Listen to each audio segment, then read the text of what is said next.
Njenga has petitioned the Parliament to remove Chief Justice David Maraga and his Deputy Philomena Mwilu and the Judicial Service Commission as a whole. Now, Martha has joined us. At least now there's some sort of balance, or even if there isn't, we are getting there. Yes. Good morning, Martha. Good morning. Thank you very much for joining us. This is Martha Martha, who's also a political analyst, a gentleman and lady. Where do we start when it comes to matters to judiciary? I think to start with, I would feel like the person who's trying to initiate this process is not acting from a very honest point of view, because trying to weaken one of the institutions that we have, such as the judiciary, is very risky. And this is coming in the wake of remarks that were made immediately after the petition in August. Is really something that would raise a lot of suspicion amongst the public. And you know that as a country we are going through very difficult times, especially on matters to do with the rule of law. There has been allegations left, right and center as regards to the conduct of the Chief Justice, particularly on how the Supreme Court pronounced itself on the August election.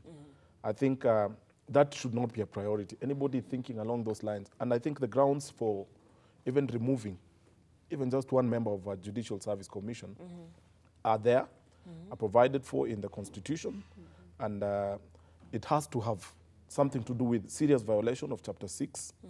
It has to have something to do with gross misconduct, physical or mental incapacity, incompetency, or bankruptcy. I think that person should know that the threshold is not anything to joke about. The process, I think, at some point will have to go through Parliament, so that Parliament is able to also pronounce itself. Then a tribunal might have to be constituted. So it's quite a cumbersome process. Also bear in mind that we have a lot of ongoing petitions and court processes, particularly to do with elections. So the timing and generally just the general way this issue is being approached is not really safe for this country. And I think we should, especially as Kenyans, desist from any attempt that may jeopardize the harmonious living that we have. All right. Well, what Mr. Anthony over here has done was just giving us a background according to the Constitution. Now, Leonard Adrian Njenga is accusing the JSC, the Judicial Service Commission, of violation of the Constitution, violation of the law, gross misconduct in performance of junction, incompetence, and Chief Justice Maraga in particular has been accused, yes, of dismissing a petition brought in by Honorable Ngunjiri without investigation and interrogation. And of course, they have many more. We could go on and on about this. Now, let's call a spade and not a big spoon. Yes, we've gone through all this English. We're seeing the different things that Leonard Adrian Njenga is saying.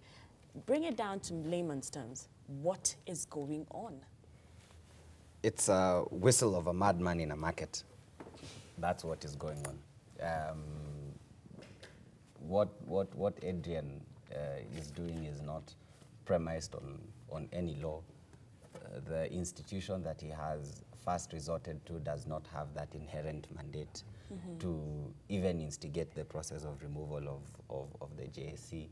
Adrian is still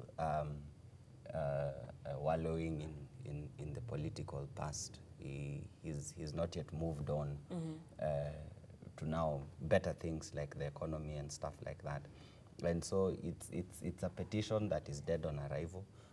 Parliament does not have the mandate. It does not even have the jurisdiction to start discussing this kind of issues.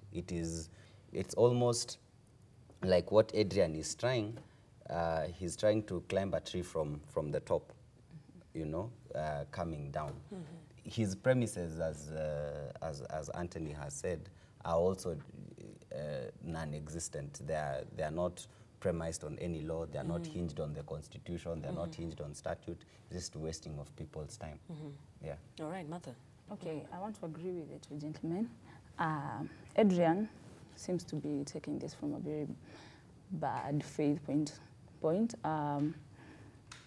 Really, you know, we cannot be a country that just gets to attacking people that you do not agree with.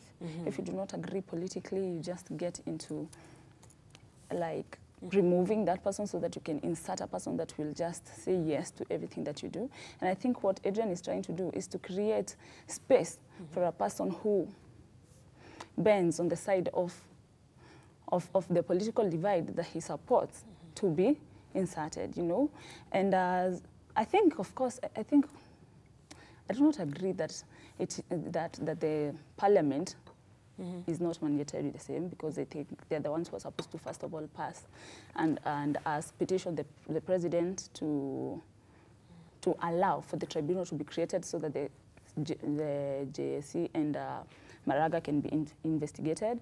But from where Adrian is standing, I think it's a very, very bad precedent to set, that every time we do not agree with somebody, just run, push, you know, you have the numbers in the house, just push for somebody else to be put. And then, you know, right now after the AG resigned, people are starting to think, oh, they want to remove Justice Maraga so that they can insert a person that is there inside there, which is very bad. He should really look into what he's doing, because it's also going to create some sort of to drive a wedge into if it's not happening already. Now, Kanwax, do you agree? Is that what is going on? Once someone does not agree with the government, you get to be tussled over, you get that push and pull?